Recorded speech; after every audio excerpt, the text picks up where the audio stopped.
রাজনৈতিক পট পরিবর্তন, ব্যক্তিগত আইনি জটিলতা আর মাঠের বাইরের নানা সমীকরণে দেশের জার্সি গায়ে সাকিব আল হাসানকে শেষ কবে দেখা গিয়েছিল তা মনে করতে ভক্তদের এখন ক্যালেন্ডারের পাতা উল্টাতে হয়। তবে দীর্ঘ প্রতীক্ষার অবসান ঘটিয়ে এবার লাল সবুজের জার্সিতে সাকিবের প্রত্যাবর্তনের সম্ভাবনা আরও জোরালো হচ্ছে।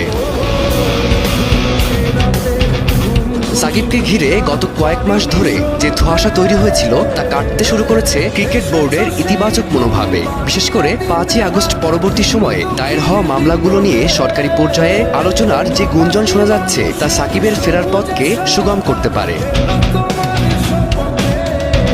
সাকিবের এই প্রত্যাবর্তন কেবল মাঠের লড়াইয়ে সীমাবদ্ধ নেই, এটি এখন সংস্কৃতি অঙ্গনের আবেগের জায়গায় রূপ নিয়েছে। জুলাই বিপ্লবে সক্রিয় ভূমিকা রাখা জনপ্রিয় অভিনেত্রী রুকায়া জাহান চমক সামাজিক যোগাযোগ মাধ্যমে লিখেছেন, ক্রিকেটার সাকিব আল হাসান আবারও বাংলাদেশের জন্য মাঠে নামুক, ব্যাট ধরুক। রাজনৈতিক সাকিব নয়, বিশ্বসেরা অলরাউন্ডার সাকিবের ভক্ত হিসেবে তাকে আবারও জাতীয় জার্সিতে খেলতে দেখতে চাই।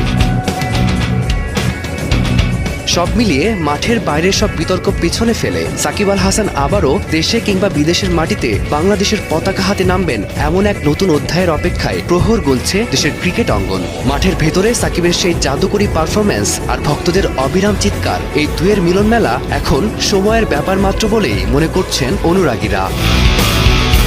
ফারদিন মাঝহার, সময় সংবাদ।